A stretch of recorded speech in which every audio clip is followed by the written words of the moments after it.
Comme à la banable, l'atmosphère terrestre fait 21% d'oxygène et 79% d'azote.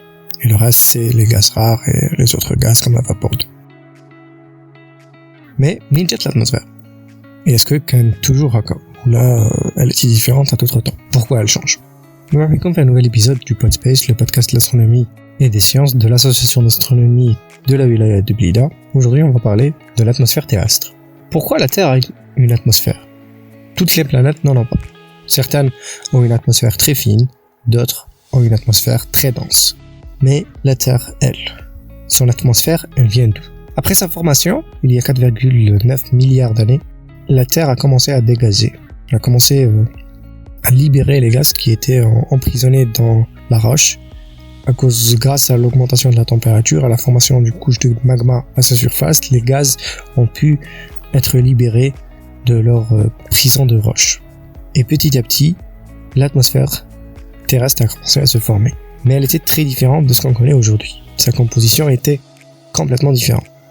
Par la suite, pendant plusieurs milliers d'années, la Terre fut bombardée par des astéroïdes, par des comètes, par des poussières spatiales qui sont venues s'ajouter à sa masse, et chacun d'entre eux a apporté avec lui son lot de gaz et d'éléments qui n'étaient pas présents sur Terre, notamment la vapeur d'eau.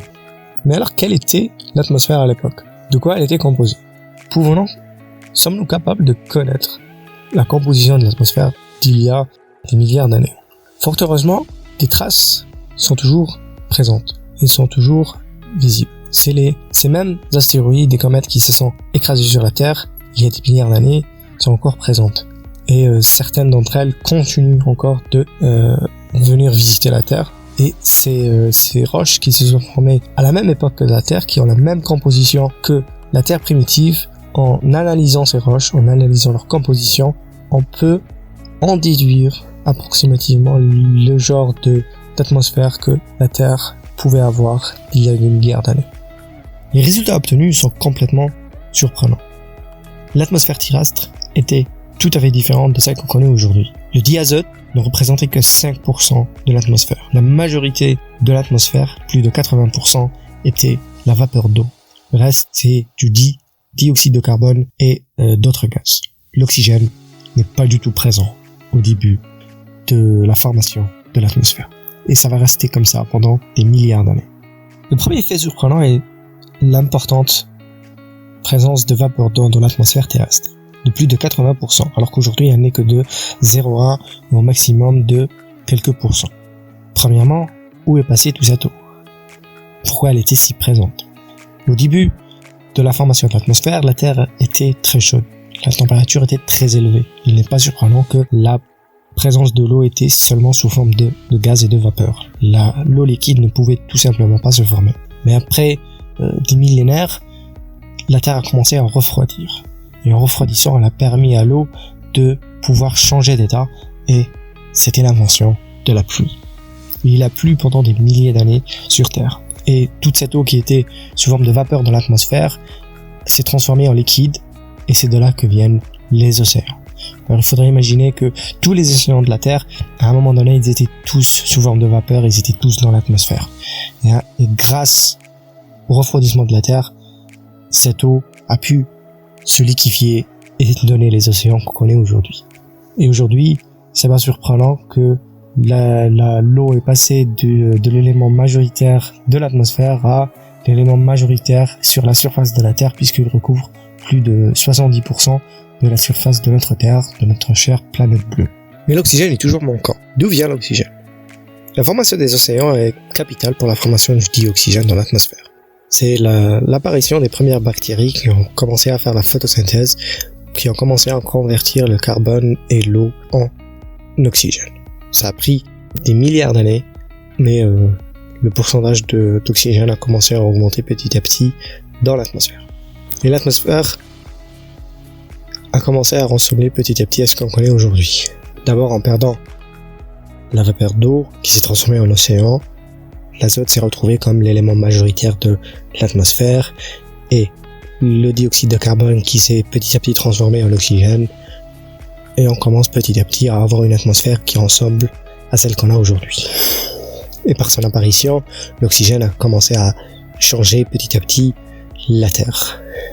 Il s'est combiné avec les métaux et les roches pour former des sédiments et les oxydes et les hydroxydes pour former les minéraux qu'on connaît aujourd'hui. Et il a aussi permis l'évolution et l'apparition de la vie telle qu'on connaît. Plus exactement, la vie qui utilise l'oxygène. Mais l'atmosphère sert aussi à protéger la vie du soleil. Ici aussi, l'oxygène joue un rôle important, car c'est grâce à l'oxygène que se forme la fameuse couche d'ozone. L'ozone n'est qu'une forme différente de l'oxygène, c'est le fameux ozone n'est en fait que O3, c'est-à-dire 3 molécules d'oxygène rassemblées ensemble. Il a fallu d'abord former le dioxygène et ensuite, grâce à une interaction avec les rayonnements UV dans l'atmosphère, la formation du O3 est possible. C'est ce qui a permis la formation de la couche d'ozone, qui permet de protéger la Terre des rayonnements UV et qui a aidé à faciliter la formation de formes de vie sur la Terre. Et petit à petit, l'atmosphère devient ce qu'on connaît aujourd'hui. C'est grâce à elle que la vie peut exister telle qu'on la connaît. Aujourd'hui, l'atmosphère connaît d'énormes changements. C'est ce qu'on appelle le changement climatique à cause de la pollution, à cause des hommes, mais aussi à cause de changements naturels qui se produisent dans la nature.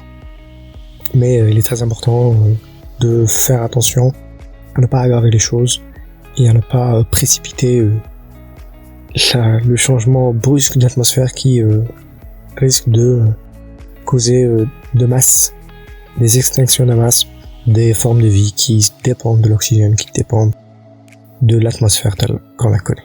Voilà, c'était une petite introduction à ce qu'est une atmosphère, comment l'atmosphère s'est formée. On en parlera plus la prochaine fois, on parlera des gaz à effet de serre, on parlera des atmosphères des autres planètes, parce que aujourd'hui on s'est principalement concentré sur la Terre, mais il est intéressant de regarder aussi les autres planètes comme Mars, comme Vénus. Chacune de ces planètes a ses propres spécificités, ses propres histoires. Mars est une planète qui à une époque avait une atmosphère similaire à la Terre, en termes de densité du moins. La composition est relativement différente, mais elle a perdu cette atmosphère, visiblement.